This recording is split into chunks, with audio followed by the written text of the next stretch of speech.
కులమతాలు గీచుకున్న గీతలు జొచ్చి పంజరాన కట్టువడను నేను నిఖిల లోకమెట్లు నిర్ణయించిననేమి తిరుగులేదు నాకు విశ్వనరుడనేను అని గర్వంగా ప్రకటించుకున్న కవి గుర్రం జాషువా. ఈయన కులమతాలకు అతీతంగా ఉన్నప్పటికీను దళిత కులంలో జన్మించిన కారణంగా కులం ఈయన్ని వెంటాడింది.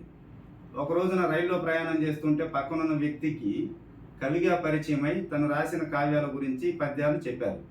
చెప్పినప్పుడు అవతల వ్యక్తి బాగా ప్రశంసించాడు. చివరికి నీదే కులం అని అడిగితే గుర్రం జాషువా చెప్పిన వెంటనే అతను లేచి వెళ్ళిపోయినాడు.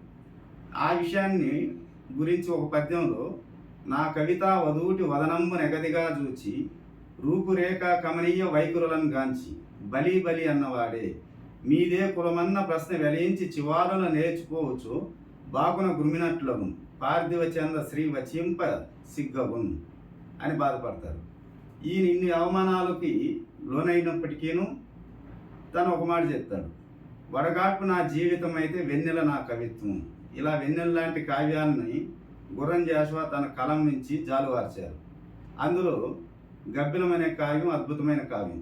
ఈ గబ్బిలం అనే కావ్యానికి సంబంధించిన సమీక్ష వీడియో లింకు కామెంట్ సెక్షన్లో పెడతాను, చూడండి. Thank you friends.